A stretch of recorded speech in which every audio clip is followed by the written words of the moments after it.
హనుమాన్ జంక్షన్లోని శ్రీ లక్ష్మీ వెంకటేశ్వర స్వామి దేవస్థాన వార్షిక మహోత్సవములు ఈ నెల 20వ తేదీ నుండి 24వ తేదీ వరకు అంగరంగ వైభవంగా నిర్వహించనున్నారు. జై శ్రీమన్నారాయణ.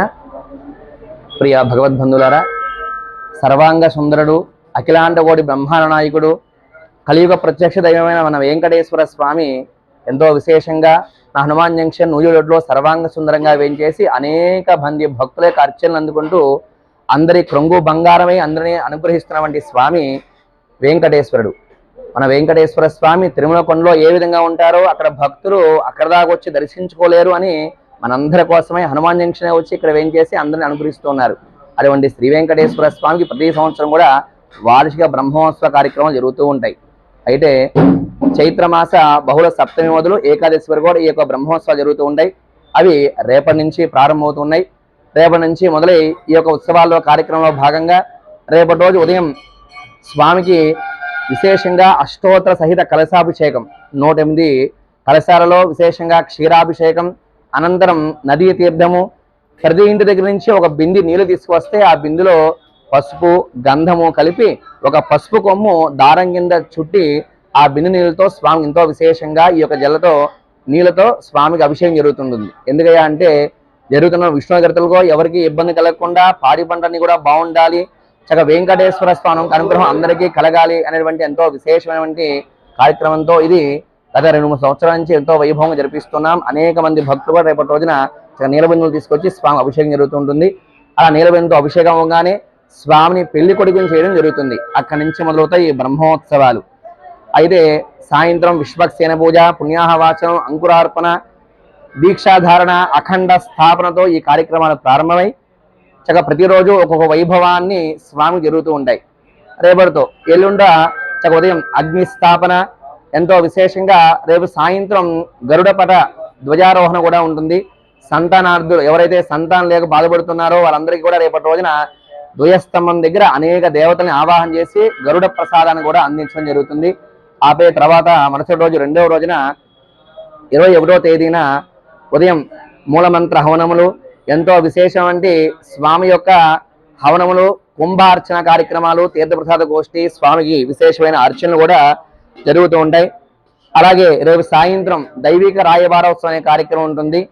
సహజంగా వివాహం జరిగితే నిశ్చయితాంబరాన్ని మనం చేస్తూ ఉంటాం.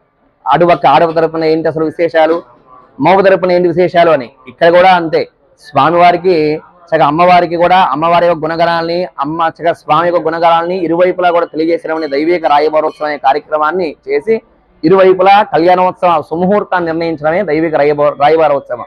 అనంతరం 3వ రోజున మంగళవారం కూడా ఎంతో విశేషంగా మన దేవాలయంలో ఆ రోజు మంగళవారం అవడంతో కుంభార్చనలు, నిత్య హోమములు, ఆపై సంతానార్థులకి పుత్రకామైష్టి చక్కగా హోమ కార్యక్రమాన్ని, తదుపరి మహిళలతో విశేషంగా కూర్చోబెట్టి కుంకుమార్చన కార్యక్రమం, అనంతరం ఎంతో వైభవంగా ఈ యొక్క 1,00,000 పుష్పార్చన, 1,00,000 మల్లెపూలతో ఎంతో వైభవంగా ఆ స్వామికి మల్లెపూల అర్చన జరుగుతూ ఉంటుంది.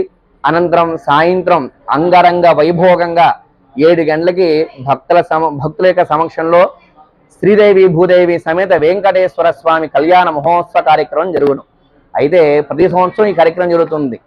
ఈ సంవత్సరం ఏదో స్వామి మాకు అప్పు చెప్పినట్టుగా ఒక బాధ్యత, ప్రత్యేకంగా ఒక నిత్య నూతనంగా ఒక కార్యక్రమం నిర్వహించాం. ఏంటి అంటే ప్రతి ఇంట్లో భక్తి ప్రభక్తులు వెళ్ళి విరవాలి అని ఇంటింటా గోవిందుని కళ్యాణ ఘట్టము అనే ఘట్టంలో ప్రతి ఒక్కరితో చక్కగా ఒడ్లు ఏవైతే ఉన్నాయో ఆ ఒడ్లు రేపటి రోజున అందరికీ ఇవ్వడం జరుగుతుంది. ఆ ఒడ్లు స్వయాన ఇంటి దగ్గర గోవింద గోవింద అంటూ దాని ఉన్న బియ్యాన్ని తీసి దాంతో చక్కగా విశేషంగా పసుపు కుంకుమ కలిపి తీసుకొచ్చినటువంటి ఆ యొక్క బియ్యపు గింజలను క్రమంలో మార్చి అవే స్వామికి రేపటి రోజున పోయడం జరుగుతుంది. సహజంగా మనం రెడీగా ఉన్నటువంటి బియ్యాన్ని పసుపు కలిపేస్తున్నాం, కానీ భక్తి ప్రజలతో ఆ నామాన్ని పలుకుతూ తీసినటువంటి ఆ యొక్క ఒడ్లతోనే తీసిన బియ్యంతోనే స్వామికి కళ్యాణోత్సవంలో సమర్పించాలనేటువంటి ఒక సంకల్పాన్ని చేశాం.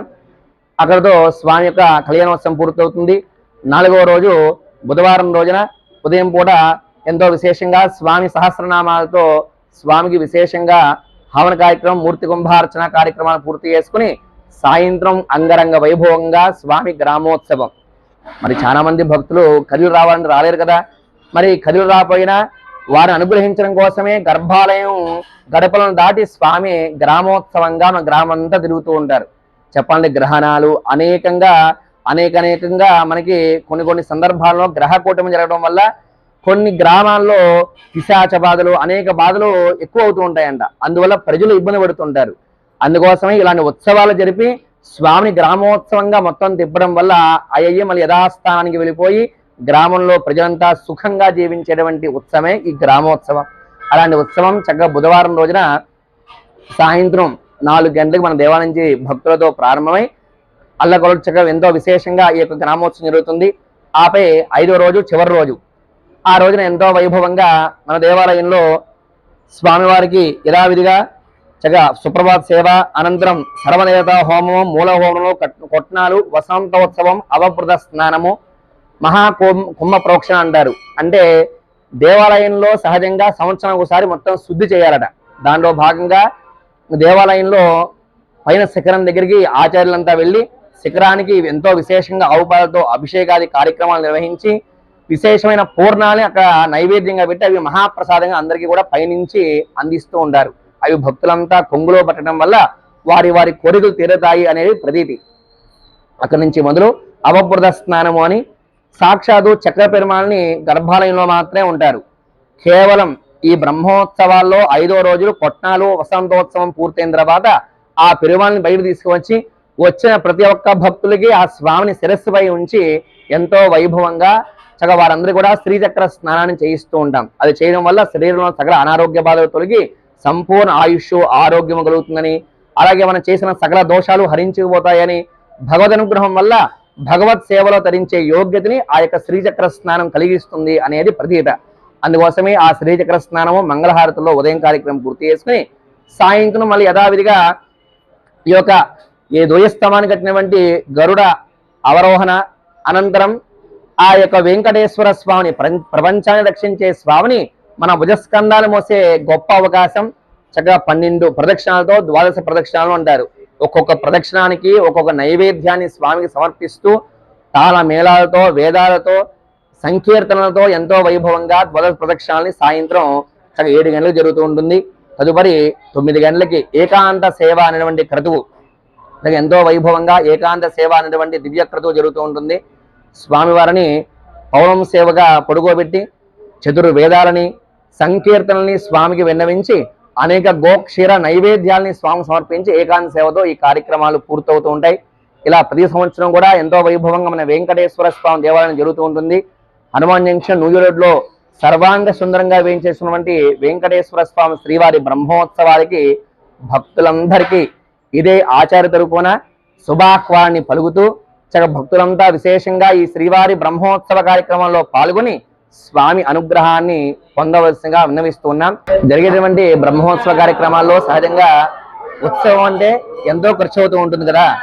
మన ఇంట్లో పెళ్లి చేయాలంటే ఎంతో ఖర్చు ఈ రోజుల్లో చెప్పి మనం రోజు ఖర్చు పెడుతూ ఉంటాం. అలాగే శ్రీనివాస బ్రహ్మోత్సవాలు కూడా ఎంతో ఖర్చు అవుతూ ఉంటుంది.